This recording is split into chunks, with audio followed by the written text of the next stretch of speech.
Bonjour Romuald. Du coup, je suis très très contente voilà, que tu aies accepté de faire cette interview aujourd'hui. Nous, Bonjour. bonjour, ouais. On est rentré en contact, nous, il y a déjà presque 6 mois, c'est ce que je me disais. Ouais. Le temps file vite. Et voilà, les projets évoluent et je trouve ça très chouette. On en parlera peut-être. Donc, en tout cas, voilà, on va déjà commencer par ce que tu viens de présenter. Ah, c'est quelque chose de compliqué là. Ah, Euh, on va dire professionnellement, je fais du web marketing et du gros hacking et je me définis comme un marketeur humaniste.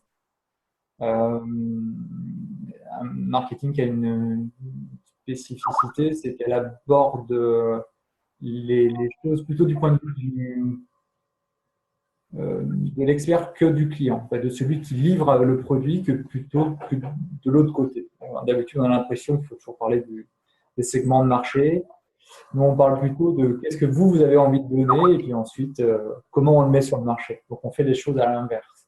Mais ça permet de rester aligné avec soi et son business. oui, là, tu as parlé d'énormément en termes de marketing, mais moi, ce qui m'a vraiment attiré vers voilà, ta proposition et ce que véhicule ton site, c'est que tu es énormément en lien avec le cœur et voilà, tu fais travailler les gens avec ce qu'ils sont vraiment. Enfin, c'est ce que j'ai ressenti en tout cas. Oui, à la base, bon, moi, je suis quelqu'un de très intuitif au sens du MBTI. Et ça fait que je capte très facilement l'autre en fait dans sa dimension intérieure en fait. Et j'ai une facilité à découvrir qui est l'autre réellement et donc ensuite de lui faire prendre conscience de qui il est, puis en fonction de qui je suis, qu'est-ce que j'ai à proposer. Et puis c'est comme ça qu'on fait une proposition et qu'on fait une offre et d'offre en offre, on monte un business. Donc effectivement, on est dans l'ouverture du cœur et dans l'intuition. Pour moi, enfin, je sais fonctionner que comme ça, quoi. Je ne sais pas faire autrement. Mm. Oui, Et- je comprends bien. ouais. Ouais, ça, c'est une question que j'allais te poser plus tard, mais effectivement, c'était, sachant que moi, j'utilise aussi énormément l'intuition, est-ce que tu l'utilisais voilà, dans ton quotidien au niveau du travail? Tu as largement répondu à ça déjà. Euh, Après, tous les deux, je pense pas qu'on l'utilise de la même manière. Donc, si tu ah veux, oui, ça, ouais, c'est je pense qu'on mais, pourra l'utiliser, reposer la question plus tard, du coup. tu as commencé à te présenter, mais surtout, j'aurais aimé savoir, toi, qu'est-ce qui t'a amené à choisir en fait ton métier de coach en marketing? Enfin, quel est Ok. ton parcours en fait? Alors, qu'est-ce qui m'a amené à choisir mon métier de coach en marketing?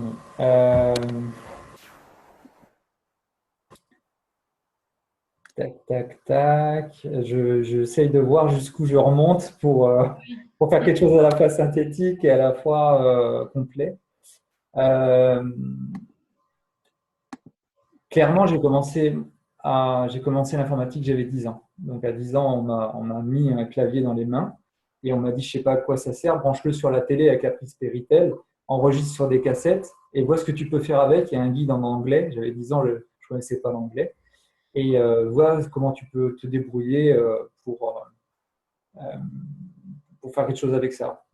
Euh, du coup, j'ai appris l'anglais grâce à l'informatique D'accord. Ah, et j'ai appris à programmer tout seul de manière autodidacte avant même de rentrer en sixième. Et c'est là que j'ai commencé à faire mes premiers programmes et que j'ai mes premiers logiciels. Notamment, j'ai créé un logiciel pour la gestion de l'équipe de foot de mon père. mhm. Et en fait, cette passion pour l'informatique s'est développée avec les années.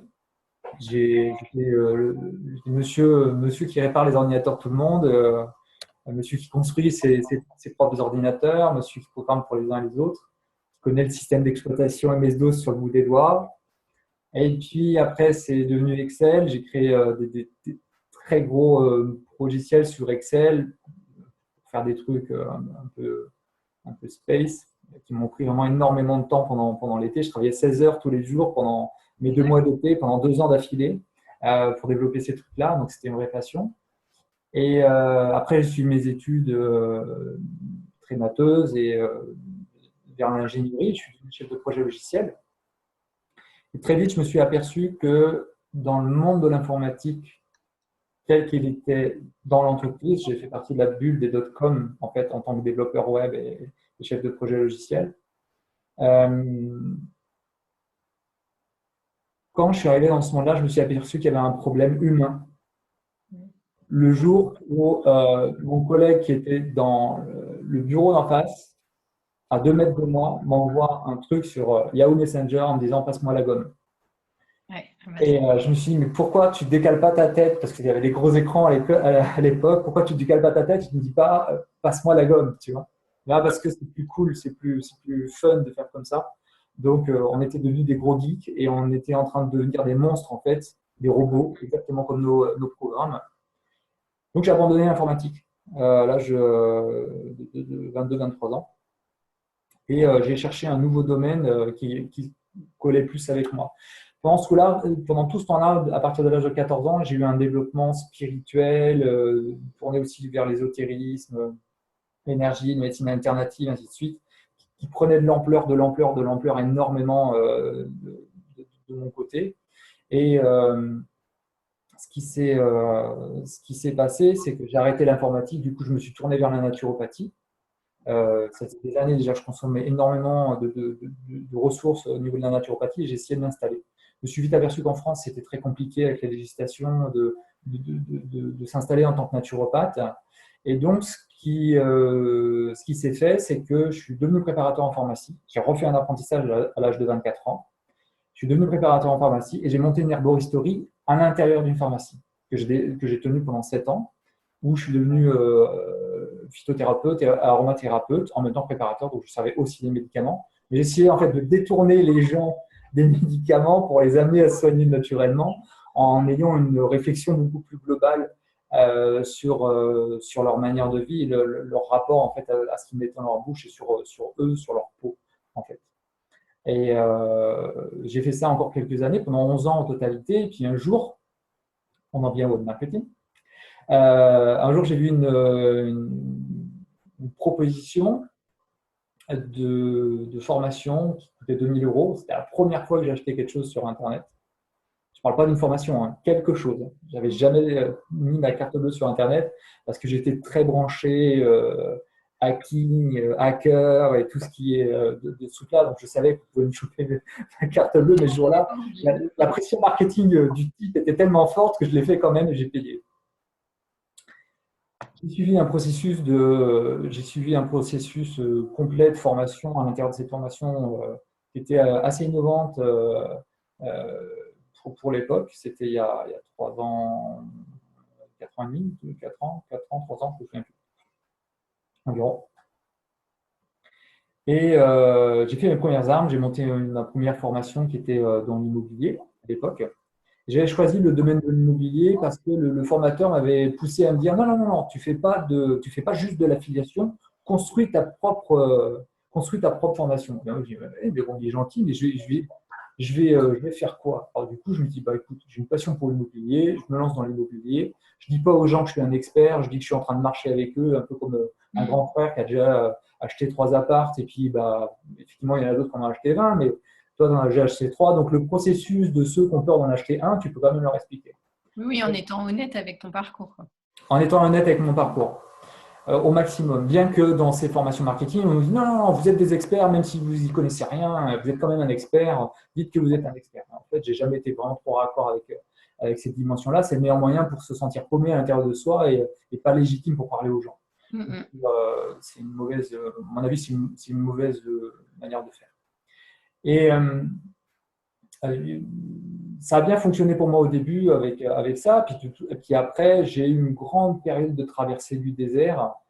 Et pendant cette période de traversée du désert où j'avais du mal à monétiser en fait, à vendre ma formation, je me suis rendu compte qu'il fallait que j'aille chercher l'information à l'extérieur. C'est là qu'on a commencé à créer des masterminds entre nous pour pouvoir faire en sorte de communiquer, de structurer, de changer notre état d'esprit qui habituellement, c'est de dire j'ai un problème, je cherche la solution.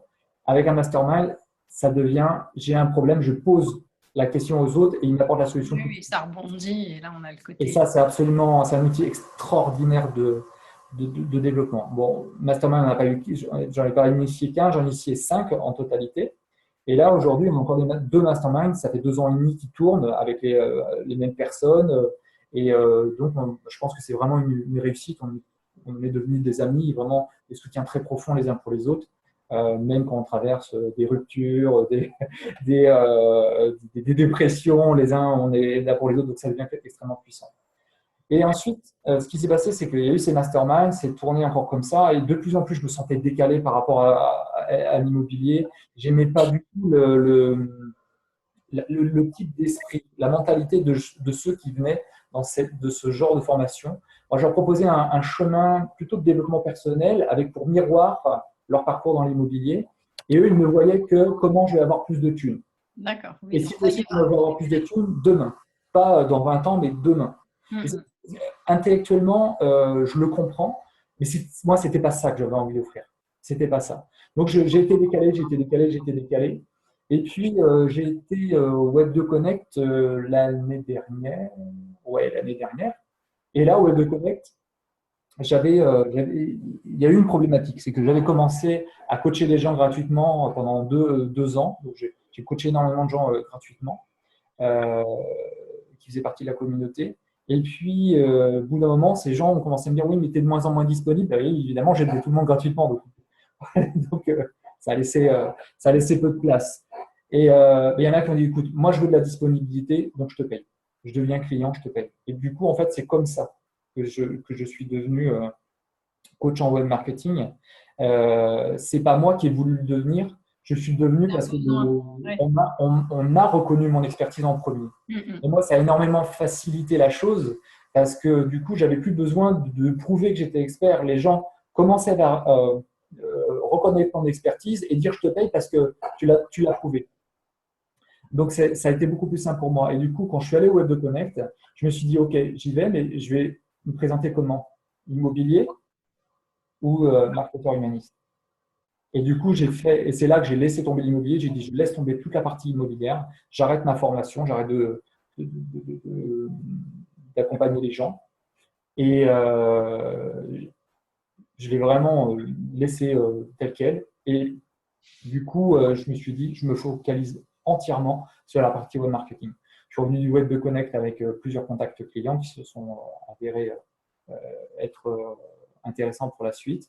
Et puis ensuite, la recommandation avec tout le réseau des masterminds a fait que les uns se sont mis à travailler. Pendant 1 an, en fait, je n'ai pas eu à chercher de clients, ni à créer une stratégie, ni tout s'est fait. Quoi que ce soit. Il n'y a eu que des ce que tu avais mis en place, en fait. Voilà, et grâce à l'antériorité. Et voilà comment je suis devenu coach en web marketing. Je n'ai pas plus, je perds plus court. Donc, comme on peut voir, tu es un grand bavard quand même, mais c'est chouette. En même temps, c'est un parcours qui est riche, qui est plein d'expériences différentes, plus diverses les unes que les autres. Enfin, voilà, le côté multipotentialité, je pense que ça te parle largement aussi de ce que j'entends. Oui. Mais ouais, c'est intéressant parce que pour le coup, voilà, il y avait une partie de ton parcours que je ne connaissais pas du tout non plus. Donc ouais, je ne peux pas toujours parler de tout. Oui, c'est sûr. Mais pour en revenir justement, quand on parlait tout à l'heure de l'intuition, comment tu mets en pratique tes dons pour accompagner les personnes auprès de toi, alors que ce soit l'intuition ou le fait que je sais que tu as une vision globale des choses, enfin, voilà, tu as plein de possibilités, mais voilà, comment tu mets en pratique? En fait, je suis une sorte de synthèse entre deux choses. C'est qu'effectivement, il y a un être spirituel en fait en moi qui est lié à mon intuition. Et donc, j'utilise cette partie-là pour toute une partie du travail. Et j'ai aussi une histoire. Mon ego s'est construit à travers une histoire.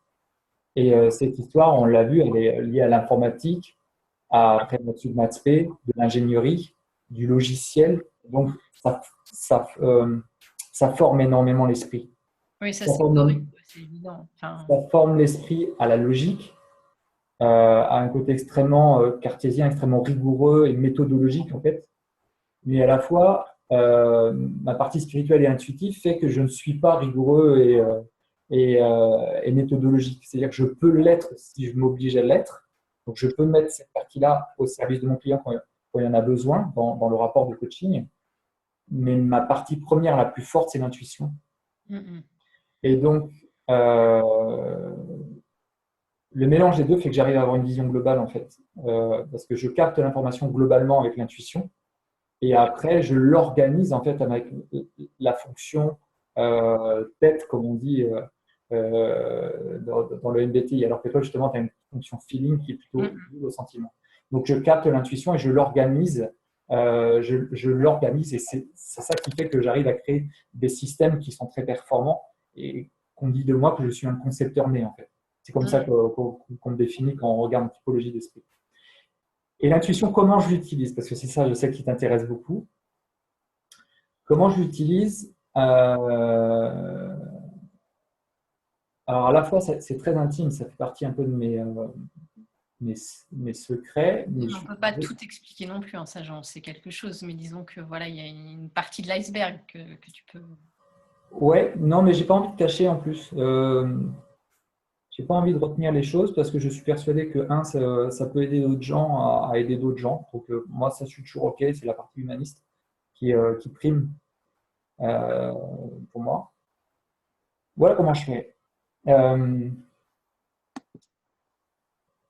J'ai une capacité de méditation qui est assez entraînée et je me suis aperçu que finalement elle était assez avancée parce que j'ai la possibilité de dissocier ma conscience en fait de mon ego et j'arrive à le faire assez facilement et à la demande en fait. Donc si je veux me mettre là tout de suite en état de recul vis-à-vis de moi-même et donc vis-à-vis de la situation, je peux le faire.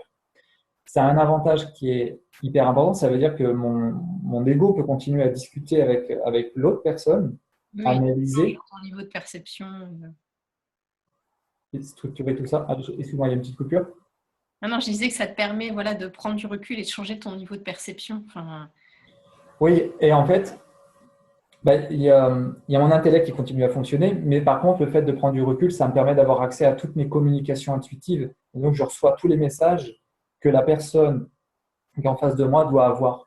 Et grâce à ça, ça me permet de faire l'amalgame entre les deux. Des fois, je vois mon ego qui est en train de raconter des trucs, et 2 secondes après, j'ai une intuition qui vient presque contrecarrer ce que je viens de dire, et je sais que c'est l'intuition qui a raison. Donc, je réorganise toute l'information avec mon mental, je réorganise toute l'information autour de l'intuition que je viens d'avoir, et je le livre au client. Et ça, en fait, il y a beaucoup de coachs intuitifs qui peuvent le faire, mais la plupart des coachs intuitifs n'ont pas la fonction T. Ou en tout cas, les coachs intuitifs, voilà, ils ne sont pas de cette typologie-là. Donc moi, je suis à la fois un stratège, un concepteur, et à la fois, j'utilise ma fonction intuitive. C'est ça qui fait ma force et ma différence. Et c'est ce qui fait d'avoir la vision globale et la vision systémique et d'utiliser le tout, mais le tout organisé autour de qui vous êtes. Et c'est ça qui est chouette, c'est parce que faut intuitivement que je capte qui vous êtes pour pouvoir créer votre système personnalisé sur mesure. Et sinon, c'est pas possible, quoi. Mais après, moi, je trouve que j'ai énormément de chance de pouvoir faire ça. Chacun a une chance différente. Moi c'est ça. Et je suis bien content de mon truc, quoi. Je suis content. Ben voilà, chacun a ses dons. Une fois qu'on l'a trouvé, c'est juste. C'est ça. Là, on discutait, alors pour certains, ça va peut-être être un peu abstrait, c'est pour ça que je vais te demander une petite précision quand tu parles du profil T, des profils NF, enfin voilà, tous les types de profils, on en a parlé tous les deux et moi, ça commence à être plus clair. Mais voilà, toi, tu te bases énormément là-dessus. Tu peux brièvement expliquer ce que c'est que ces petites lettres que tu as glanées à côté. Ouais. Jung a travaillé sur des polarités. À l'époque, 3 polarités. Soit vous êtes introverti, soit vous êtes extraverti. Soit vous êtes intuitif, soit vous êtes insensitif. Soit vous traitez l'information avec votre tête, soit vous traitez avec votre cœur et vos sentiments. Et puis, il y a une 4e polarité qui s'est rajoutée. Soit vous êtes quelqu'un qui est dans le jugement, soit vous êtes quelqu'un qui est dans la perception. De ces 4 polarités, il découle 16 personnalités possibles. En fait, vous mixez les polarités, ça fait 16 possibilités. Et ces 16 types de personnalités sont utilisés depuis très longtemps, depuis 80 ans, et ont été mis au point par Meyer et Briggs, je crois qu'on dit comme ça, et améliorés en différentes versions. Aujourd'hui, aux États-Unis, c'est 40% du recrutement qui se fait avec cet outil, tellement il est fiable.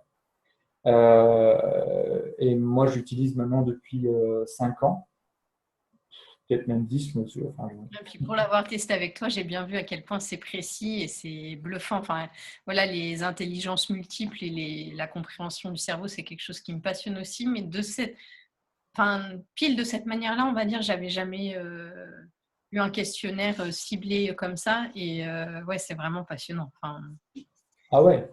Ce qui est génial, c'est le fait de pouvoir dire, bon, bah, la personne. Et en fait, ça n'enferme pas dans une case non plus. non, c'est ça. Voilà, c'est exactement ça. C'est ça, moi, qui m'a plu. C'est parce qu'on n'est pas sur le cliché de dire, bon, bah voilà, toi, tu es hypersensible. Voilà, on te met dans une case comme ça et tu peux pas en sortir. Et, enfin, ce qui, moi, a été le cas par moment. On a eu tendance, enfin, comme beaucoup, je pense, mais à nous mettre dans des cases. Et ça, c'est très voilà, oppressant, désagréable. Enfin, voilà. Alors que là, effectivement, c'est mettre en avant tes capacités et de voir à quel point elles peuvent avoir une force les unes avec les autres. Enfin, je trouve que c'est… Ah, bah, en fait, c'est comme ça qu'on devrait faire chaque coaching et chaque relation Oui, humaine. On devrait arriver à reconnaître qui est l'autre, prendre en considération toutes ses forces et créer des systèmes sur mesure pour lui. C'est pour ça de le faire. En fait. je vais rebondir justement sur la question. Attends, juste avant ça, il y a un truc qui me paraît important. Oui, Il y a un truc qui me paraît important. Tu sais, cette différence, elle est vraiment fondamentale. Le fait de se connaître et de connaître l'autre, c'est savoir c'est pas juste connaître son type, ainsi de suite, mais comment dire ça? C'est fondamental. Pourquoi? Il y a beaucoup de coachs, notamment les coachs qui sont un peu push, tu vois, on dit coaching incitatif, je crois, qui considèrent une chose, c'est si moi j'ai réussi à le faire, vous pouvez le faire. oui. Effectivement, il y en a beaucoup qui fonctionnent comme ça. Et en fait, la majorité des gens pensent, bah, je ne comprends pas, moi j'arrive à le faire, je ne comprends pas qu'il n'arrive pas à le faire. Ou je ne comprends pas, moi j'aurais fait comme ça à sa place, je ne comprends pas pourquoi il n'a pas fait comme ça. Mm-hmm. Parce que les gens intellectuellement ont intégré qu'on est tous différents. Je ne pense même pas qu'ils savent à quel point, ça c'est encore autre chose.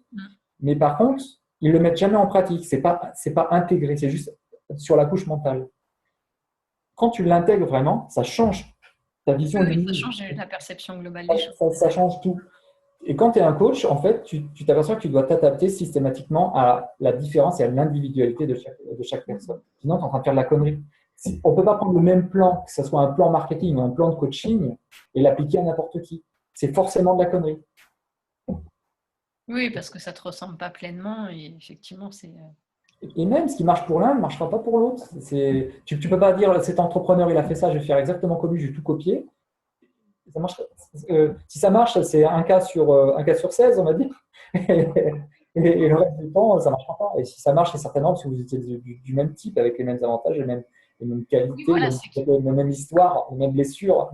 parfois, il y a des parcours où il y a des choses, effectivement, où tu dis, bah oui, moi, ça me donne envie d'aller vers ça parce qu'effectivement, tu sens que la personne, voilà, a des résonances avec ton histoire. Ou, enfin, moi, je le vois, enfin, notamment avec le coaching que j'ai fait avec Nathalie, c'est aussi par rapport à ce qu'elle est que j'ai senti des résonances par rapport à ça. Et c'est évident que… Et il y a d'autres personnes qui sont certainement très bien, mais effectivement, il n'y a aucune résonance en moi. Et du coup, je n'ai pas du tout envie d'aller vers ce type de coaching ou de défi entre guillemets qui ne correspond pas. Donc effectivement, mais parce que moi je fais déjà énormément voilà attention à mon instinct et à ce que je ressens. Tout le monde fonctionne pas comme ça. Donc effectivement, certaines personnes peuvent aller vers des pistes en se disant bah voilà, effectivement il y a ça, je devrais pouvoir aller vers ça et ça leur correspond pas du tout. Donc qu'avec des parcours effectivement comme les tiens où tu vas vraiment chercher l'essence de ce que sont les gens, voilà, il n'y a pas de plantage possible. Et, Je ne sais pas. non, mais Tu veux dire que non. disons que ça met en exergue, c'est ce qu'on disait, les capacités de chacun. Donc après, tu modules en fonction, mais au moins, ça peut vraiment amener un éclairage important au niveau des personnes parce que voilà, c'est pareil, tout le monde n'a pas le même niveau d'introspection et de… Moi, par exemple, le sondage, ça m'a paru… Le résultat, j'étais super contente et ça m'a paru évident, mais ça n'a fait que valider des choses que je savais, en fait. Après, voilà, c'est pas forcément le cas tout le temps, je pense. Ça peut être voilà, une belle ressource de décryptage de ce qu'on est aussi, enfin de comment on fonctionne. Il y a un truc qui est important, c'est en fait, tu passes le test et souvent la réponse c'est ben, j'étais au courant de tout ça. Et puis après, 2, 3 jours après, tu te dis oui, mais en fait, tu viens de recevoir une confirmation de qui tu es et que tu n'es pas en train de te planter en ayant fait les choix que tu as fait déjà dans ta vie. Et ça, c'est juste énorme, en fait. En fait, tu en repars avec une certitude. Et cette certitude, ça fait un bien fou. En tout cas, c'est une confirmation de tes choix ou une affirmation de tes choix. Et ça aide énormément. Ah bah oui, ça on est d'accord. Hein. Quand ça confirme les convictions que tu pouvais avoir, que tu es sur ton chemin, qu'effectivement c'est ce qui te convient et que voilà, elle travaille avec le cœur ou peu importe, parce que tout le monde ne fonctionne pas comme ça, mais voilà, ça…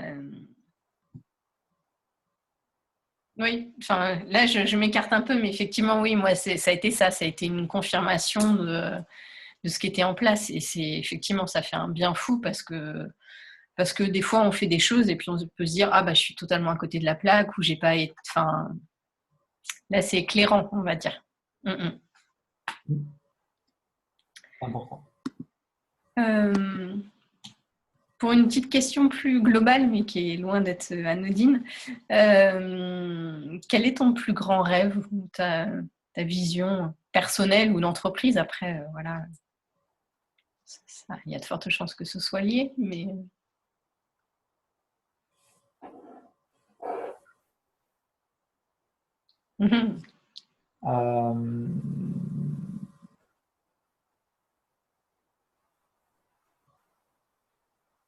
Je crois simplement que j'aimerais que mon existence serve à quelque chose pour les autres, pour contribuer à quelque chose globalement pour l'humanité.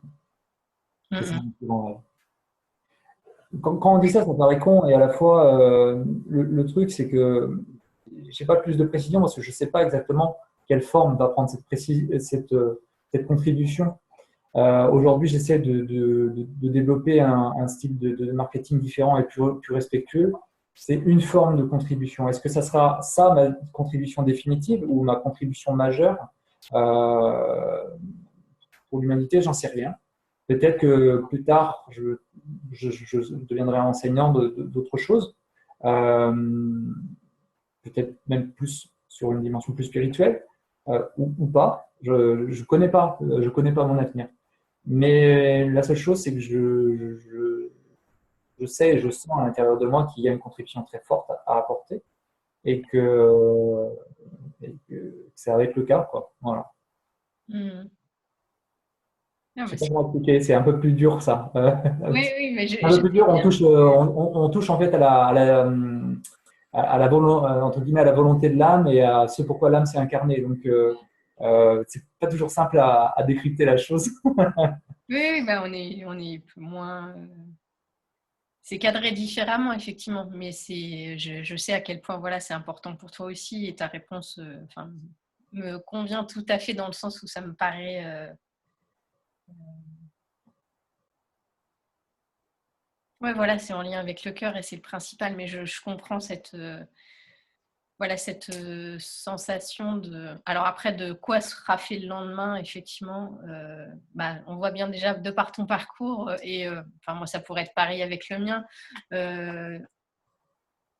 savoir où on en sera dans 5 ans ou dans 10 ans, on peut avoir des envies et des aspirations, ça c'est évident, mais par contre, le chemin n'est pas tout tracé dès maintenant, donc c'est un peu dur de savoir. Après, effectivement, d'amener sa pierre pour contribuer et d'évoluer un peu tous les jours et d'aller vers des aspirations plus grandes que nous, ça, je te rejoins largement là-dessus. Ouais, ça a vraiment été la révélation de l'année dernière, la révélation d'une mission de vie et d'une nécessité de contribuer à la diffusion en fait du savoir humaniste, mais derrière le fait de propager la diffusion humaniste, c'est simplement le fait d'essayer de faire avancer l'humanité à sa mesure, quoi. Et on peut tous faire ça, et Ouais. Et voilà, moi, le truc, c'est que c'est devenu extrêmement conscient, c'est devenu tellement conscient que c'est quotidien. Et quand je travaille, je le fais en conscience et j'essaie de le faire toujours calé sur cette vibration-là. Mais en fait, elle me lâche plus cette vibration. Donc, quelquefois, je fais des choix et j'ai pas le choix en fait. Elle s'impose à moi contre le choix mental que je voudrais faire. Et je suis resté sur une diffusion, enfin, sur une énergie humaniste. Euh, Tu as tes grandes valeurs et tu restes dessus. Donc, ouais, je pense même pas que c'est mon ego qui a des valeurs. Je pense que ah ça non, vient de valeurs, quand je l'âme, dis des quoi. valeurs enfin, je pensais valeurs de cœur et vraiment de. Oui, là, je parlais pas d'ego. Enfin, Ouais, pour moi, c'est plus lié à la spiritualité qu'à la personne, quoi. Mm. Mm, mm. Dans les petites questions classiques que j'ai sur les interviews, alors je sais pas du coup si tu en auras une en tête, mais est-ce que tu as une citation préférée ou Ah, J'adore les citations, alors voilà, demander celle des gens, ça en rajoute parfois aux miennes, ou ça en je rappelle ne quelques-unes. sais plus quelle est cette citation-là, mais je ne sais plus de qui, mais je l'ai lu il y a quelques jours. Euh, c'est, ça ressemble à soyez vous-même, tous les autres sont pris. Je crois que c'est ça. D'accord. Soyez vous-même, tous les autres sont pris. Et là, je viens d'écrire un truc qui me plaisait beaucoup. Du coup, la citation, elle est inspirée, mais ça, ça devient une citation presque plus de moi qu'autre chose, mais elle est inspirée par un livre. Et ça, ça donne.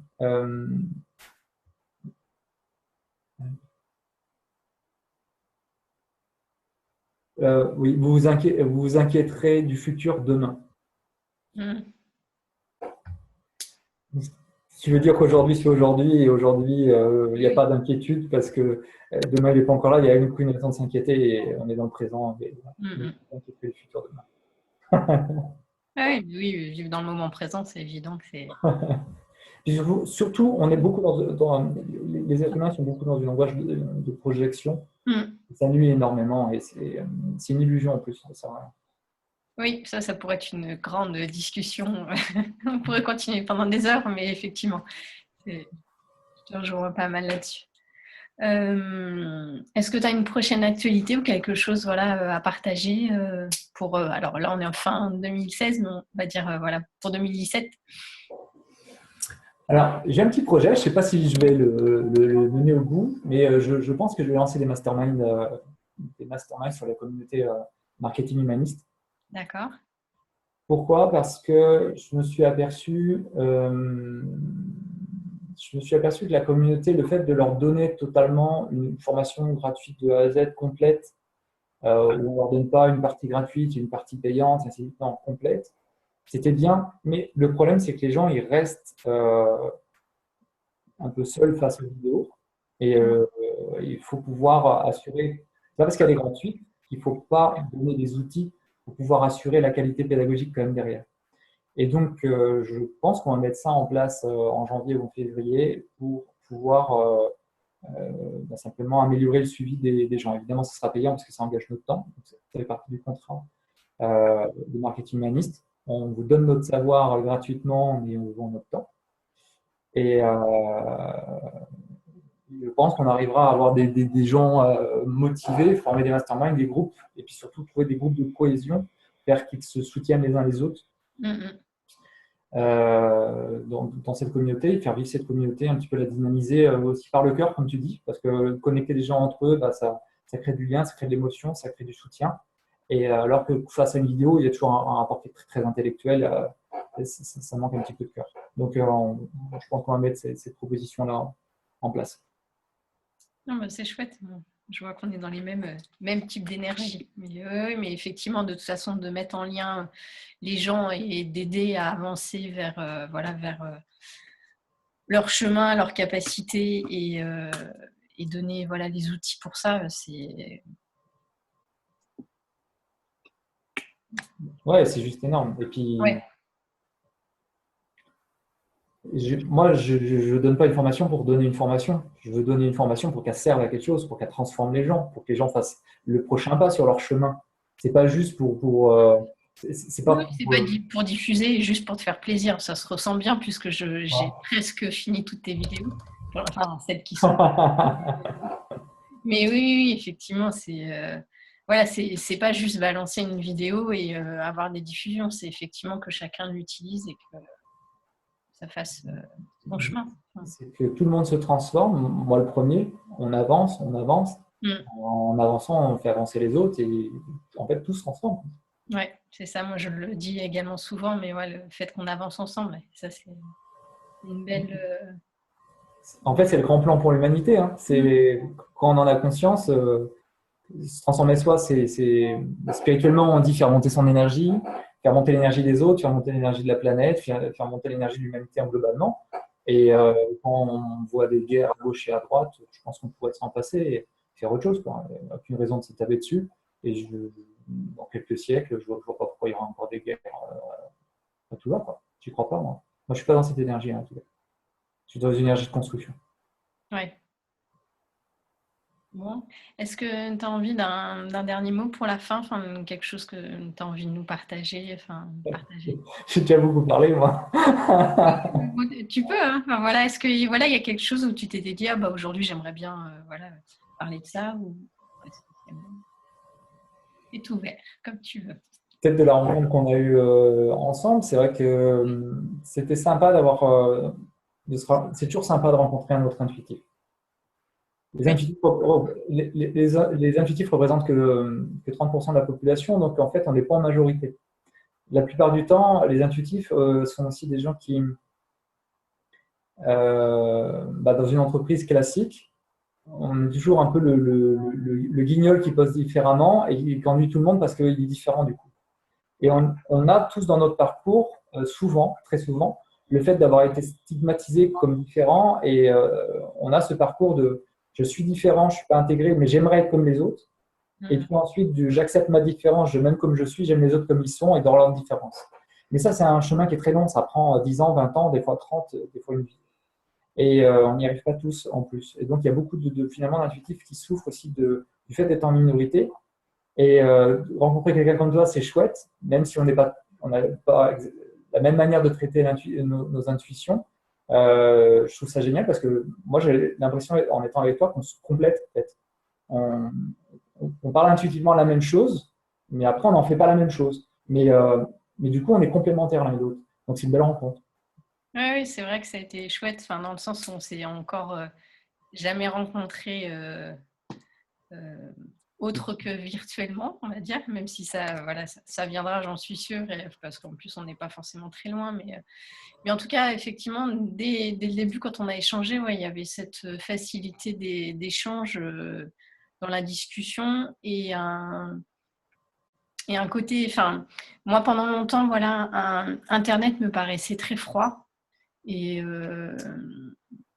et je me rends compte notamment à faire énormément de visioconférences dernièrement que suivant les personnes, et notamment voilà, quand on est tout de suite en lien avec le cœur et qu'on est sur les mêmes types d'énergie, qu'on soit derrière un ordinateur ou pas, là, ça change plus grand-chose en fait. Et quand on est sur des discussions vraies, ça passe. Et c'est génial de se dire que voilà, pour le coup, moi, ça a changé la donne dans le sens où alors je suis pas, on va dire geek, mais j'ai quand même un gros passé de graphiste et d'ordinateur et de connexion quand même pas mal à l'ordinateur. Et j'ai eu un moment d'overdose et j'ai vraiment coupé de tout ça parce que j'avais l'impression d'être, justement trop coupée de l'humanité, du contact humain, des échanges et depuis que voilà, j'ai fait des belles rencontres grâce à Skype et cette possibilité de lien qu'il y a avec Internet, on va dire, ça ouvre un possible qui est juste fabuleux, où là tu dis, bah voilà, la technologie est vraiment au service des rencontres, et là c'est génial. Et effectivement, sur notre rencontre, voilà, on fait partie, et merci, ouais, c'est chouette. Ouais, cool.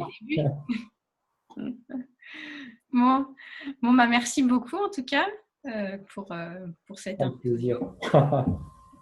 Merci à toi, mais c'est sympa nos petits entretiens de toute façon. Ouais, bah oui, oui. C'est cool.